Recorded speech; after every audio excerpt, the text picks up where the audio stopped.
ઘણા ખેડૂતોને HDFCમાં પણ પૈસા પડ્યા છે. એટલે એકવાર બીજી બેન્કોમાં પણ ચેક કરી લેવાનું.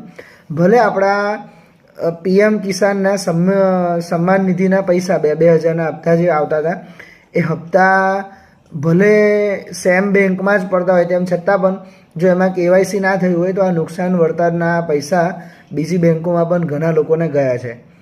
ત્રીજો એક મુદ્દો એવો છે કે જેટલી પણ બેંક છે એ બધી જ બેન્કોમાં જો KYC ના કરાયેલું હોય આપણે તો એ બેન્કોમાં આપણે KYC કરાવી દેવું પડશે, તો પૈસા પડવાના ચાન્સીસ છે. આ ત્રણ ક્રાઇટેરિયા ના પૂરો થતો હોય કાં તો એમાં કંઈ કન્ફ્યુઝન હોય તો એક ચોથો મુદ્દો એવો ધ્યાનમાં આવ્યો છે અમુક ખેડૂતોને કે આપણે આપણા ખેતર ઉપર લોન લીધેલી હોય છે, કિસાન ક્રેડિટ કાર્ડ કે કોઈ પણ વસ્તુ થ્રુ આપણે જે લોન લીધી હોય છે તો એ લોનના વળતરમાં પણ એમાં પણ પૈસા કપાઈ ગયેલા છે. એટલે એ પણ થોડું ધ્યાનમાં રાખવું પડે, તમારે બેંકમાં જઈને એન્ટ્રી પડાવવી પડશે. અને સૌથી લાસ્ટ મુદ્દો, આમાંથી કોઈ પણ વસ્તુ ખેડૂત બાજુથી ના હોય તો અમુક સમય સુધી રાહ જોવી પડશે, એટલે અમુક વેઇટ કરવાનું કહ્યું છે.